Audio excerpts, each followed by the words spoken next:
ഈരാറ്റുപേട്ടയുടെ ഒരു സംഖ്യയും അതിനനുസരിച്ചിട്ട് അവിടെ മതപരമായിട്ടൊരു വേർതിരിവ് നിങ്ങൾ അവിടെ കൊണ്ടുവരികയാണ്, അല്ലെങ്കിൽ അതിൻ്റെ കണക്കുകളുടെ അടിസ്ഥാനത്തിൽ നിങ്ങൾ വേർതിരിക്കുകയാണെന്നുണ്ടെങ്കിൽ 75% മുസ്ലിങ്ങളുള്ള സ്ഥലമാണ് ഈരാറ്റുപേട്ട എന്ന് പറയുന്ന ആ സ്ഥലം. ബാക്കി 12% വീതമാണ് മുസ്ലിങ്ങളും ഹിന്ദുക്കളും അവിടെ വസിക്കുന്നത്. ഇതാണ് ഞാൻ തുടക്കത്തിൽ പറഞ്ഞത്.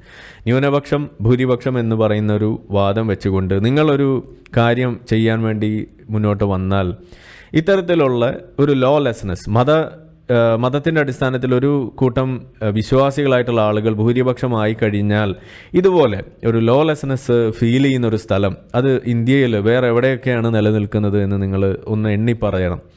പ്രത്യേകിച്ച് ഹിന്ദു ഭൂരിപക്ഷ പ്രദേശങ്ങൾ ഇതുപോലെയുള്ളത്, അത് ഇതുപോലെ മുസ്ലിങ്ങളെ ഒരിക്കലും ജീവിക്കാൻ സമ്മതിക്കാത്ത രീതിയിൽ നടക്കുന്നുണ്ട് എങ്കിൽ അത് ഏതൊക്കെയാണെന്ന് നമ്മളൊന്ന് പറയണം, വിലയിരുത്തണം. അതിൻ്റെ കാരണങ്ങൾ